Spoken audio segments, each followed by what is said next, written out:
Look at that. Made in America, boys. A lot of you already know what this is. It's G&L Legacy. There's a back of it for any of you gear knuckleheads that like to look up serial numbers. These are great tuners, by the way. You can almost tell by looking at them their quality. Boy, they set up real easy. When you're tuning, it doesn't fluctuate around. It gets right to business. Gotta love that one-piece solid neck. A little bit of satin on there. Still got the plastic on it. I'm no expert on these. I'm more of an Ibanez guy. But damn, this is a beauty. It's got the... that's signed by Leo Fender's wife. Certificate of authenticity. And it's just a beauty. Jeez. And this neck, probably the easiest neck to play that there is. Good guitar to learn on. It's a pretty thick neck. It's thicker than my Ibanez Viper necks. It's more of a C shape. Spectacular. Spectacular craftsmanship on these. One thing about these, they're beefier sounding than most Strats, and you have to judiciously control these tone knobs. You can't just crank them up all the way and go. These are finicky little beasts. And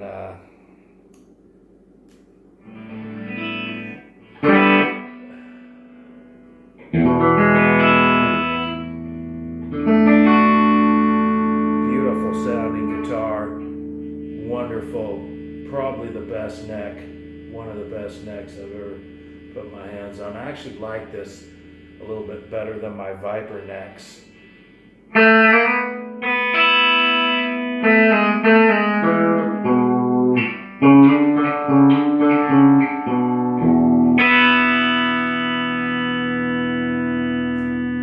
A lot of people crank these back quite a ways. You just gotta experiment with them.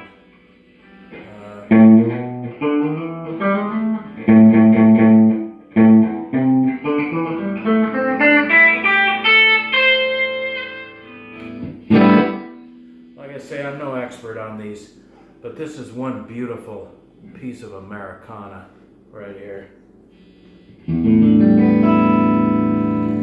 Now these are Alnicos in this regular Legacy. I think they make a Legacy Special or something.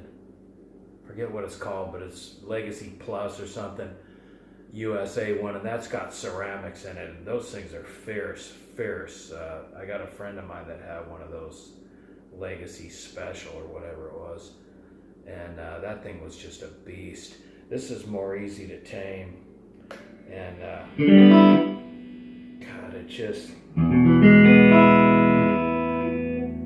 There's no reverb, no nothing. It's going straight out of here into a Peavey Classic 50, and I got everything in the middle.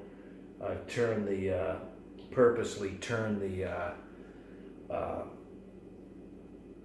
reverb completely off, just to hear. That's how I judge a guitar, just by how they sound pure and clean. You know, you hook them up, you hook one of them up to one of these goofball boxes, and I know you might think that's plugged in there, but it's not. You hook them up to one of these goofball boxes, and you never know what you're gonna get. You can't evaluate anything.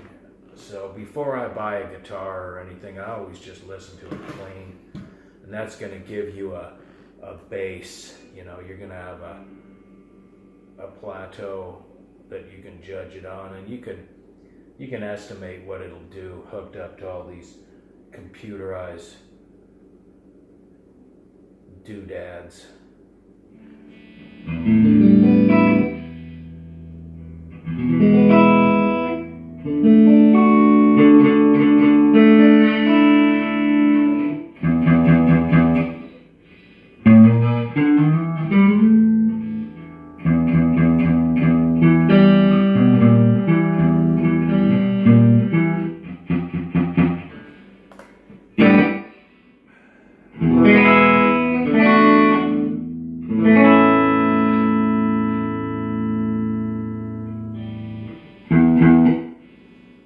But anyway, this is one beautiful guitar, and God bless America.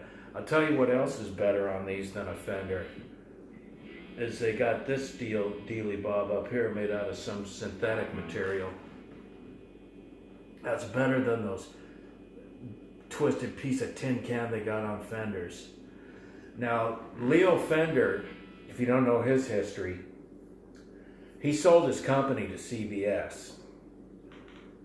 And a lot of people thought the quality went down. I doubt it. Hendrix played a CBS guitar. Seemed to sound pretty good to me.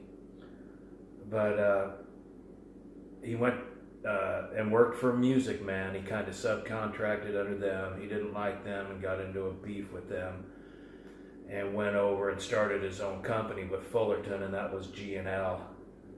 And they're still in business today, and boy, these are great guitars. If you ever get a chance to get one,